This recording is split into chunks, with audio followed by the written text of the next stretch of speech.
Hello friends, this is Himanshu Ranjan. Today I came up with revision lecture of section 141. Section 141 defines eligibility, qualification and disqualification of auditors.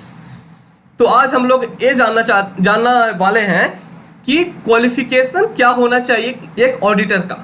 ठीक है, तो first of all section 141 subsection 1 and section 141 subsection 2 define करता है for the qualification of an auditor. ठीक है, and section 141 subsection 3 define करता है for the disqualification of auditor. कौन कौन सा ऐसा पर्सन है जो कि ऑडिटर नहीं बन सकता है। ठीक है, पहले हम लोग section 141 subsection 1 and section 141 subsection 2 cover up करने वाले हैं। बोलता है क्वालिफिकेशन ऑफ ऑडिटर के लिए बोलता है कि a person shall be eligible to be appointed as auditor of a company only if he is a chartered accountant within the meaning of his chartered accountant act 1949। बोलता है कि एक individual अगर ऑडिटर बनना चाहता है तो उसके पास चार्टेड अकाउंटेंट का डिग्री होना चाहिए, जो कि चार्टेड अकाउंटेंट डिफाइंड है चार्टेड अकाउंटेंट एक्ट 1949 में। फिर बोलता है कि ए form where of majority of partner practicing in India are qualified for appointment as a fourth seat for the appointment by its firm name to be the auditor of a company। फिर बोलता है कि कोई अगर firm चाहता है कि एक ऑडिटर बनकर किसी एक कंपनी में ऑडिट करना चाहता है, किसी एक फर्म कोई भी एक फर्म, तो फिर उसका जो मेजोरिटी ऑफ पार्टनर है वो इंडिया में प्रैक्टिस करना चाहिए। फिर बोलता है कि where a firm including a LLP limited liability partnership is appointed as an auditor of a company only the partner who are chartered accountants shall be authorized to act, sign and on behalf of the firm। कहता है कि कोई अगर LLP form है, LLP जो LLP act के 2008 में जो है ना उसी के अंदर LLP आया था, तो अगर कोई LLP अगर ऑडिटर बनना चाहता है, अगर किसी कंपनी का अगर ऑडिट करता है तो उसमें बहुत सारे मेंबर्स होते हैं, तो बट जो साइन करेंगे ना ऑडिट रिपोर्ट में वो चार्टेड अकाउंटेंट होना चाहिए।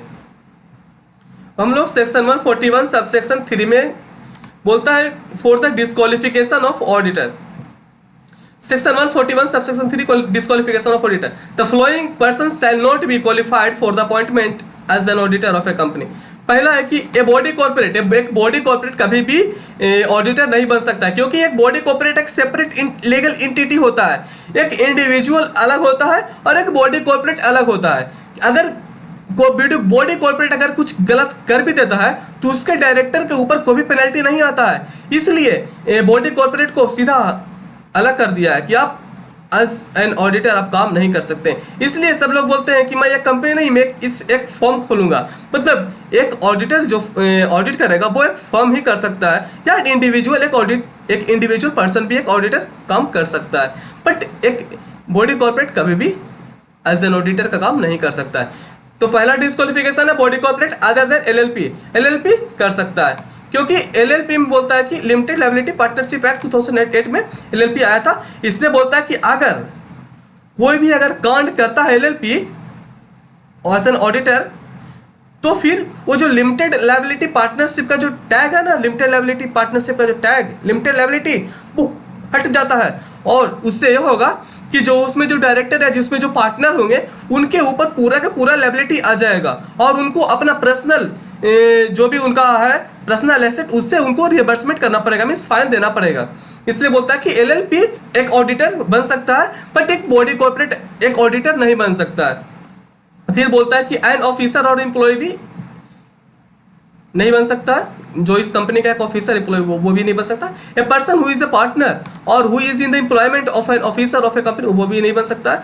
फिर बोलता है कि ए पर्सन हु और हिज रिलेटिव और पार्टनर, एक पर्सन है चाहे उसका रिलेटिव हो चाहे उसका पार्टनर हो, बोलता है कि होल्डिंग एनी सिक्योरिटी ऑफ और इंटरेस्ट इन द कंपनी या सब्सिडरी में या होल्डिंग में या एसोसिएट में या फिर होल्डिंग सब्सिडरी एसोसिएट में बोलता है ना कि उसमें जो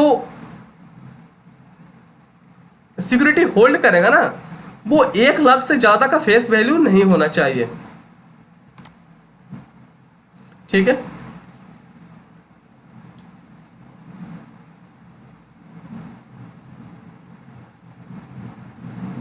फिर बोलता है यहाँ पे देखिए यहाँ पे कि the above condition shall wherever relevant be also applicable in case of a company not having share capital or other security if the relative acquire any security or interest above the prescribe threshold, 1 lakh रुपया से 1 लाख का जो face value, उससे ज़्यादा अगर कोई relative अगर share खरीद लेता है उस कंपनी में जिस कंपनी में उसका रिलेटिव एज एन ऑडिटर काम करता है, तो the corrective action shall be maintain the limit as specified above shall be taken by the auditor within 60 days. तो 60 दिन का समय देगा वो अपने रिलेटिव को कि देखो रिलेटिव, अगर तू मेरा रिलेटिव रहना चाहता है तो 60 दिन तक मैं आपको समय देता हूं कि आप 1 लाख का जो फेस वैल्यू ऑफ शेयर है वो आप कम खरीदें, मतलब कुछ शेयर आप बेच दें। अगर आप नहीं बेचते हैं तो मैं आपको अपना रिलेटिव नहीं मानता हूँ, तो जाकर के वो ऑडिटर एज एन ऑडिटर काम कर सकता है। बट अगर कोई भी ऐसा रिलेटिव हो तो वो कुछ शेयर अगर बेच देगा तो फिर वो ऑडिटर काम कर सकता है जैसे पहले ऑडिट काम कर रहा था। फिर बोलता है कि पर्सन और इस रिलेटिव और इस partner indebted to the company और इस होल्डिंग सब्सिडरी और एसोसिएट और subsidiary of such holding company exceeding 5 lakh रुपया, अगर डेट है 5 लाख रुपया तक, और हैज गिवन ए गारंटी और provided any security in connection with indebtedness of any third person holding subsidiary associate और होल्डिंग, गारंटी भी देता है 1 लाख रुपया का। फिर बोलता है कि a person or a firm who whether directly or indirectly has business relationship with a company or a subsidiary holding associate or मतलब the term business relationship has reconstructed as transaction interpret with the commercial purpose। फिर बोलता है कि the commercial transaction which are in the exception है यहाँ पे, commercial transaction which are in the nature of professional services permitted to be the rendered by the auditor or commercial transaction which are in the ordinary course of the business वो भी allowed है। मतलब कि बोलता है कि अगर किसी भी पर्सन का उस कंपनी से अगर बिजनेस रिलेशनशिप है तो उस कंपनी में वो पर्सन एज एन ऑडिटर काम नहीं कर सकता है। बट एक्सेप्शन है कि कोई अगर पर्सन अगर कॉमर्शियल ट्रांजैक्शन करता है और वो प्रोफेशनली सर्विस करता हो, प्रोफेशनल है, चार्टर्ड अकाउंटेंट है, लीगल प्रैक्टिशनर है, तो वो कॉमर्शियल ट्रांजैक्शन नहीं माना जाएगा। और अगर आप किसी भी प्रोडक्ट का अगर आप परचेज सेल करते हैं, जैसे आप कोलगेट डेली टूथपेस्ट जो होता है उसे आप ब्रश करते हैं, तो अगर आप वो परचेज करते हैं उसका आप यूज करते हैं तो वो बिजनेस रिलेशनशिप नहीं माना जाएगा। तो भी बोलता है कि ये था।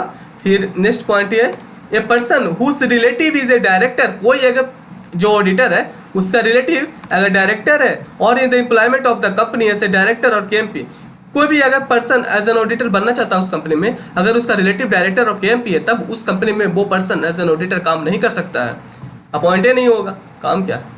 ए person who is in the full time employment elsewhere और ए पर्सन और partner of a firm holding appointment as an auditor, such person date of appointment more than 20 company.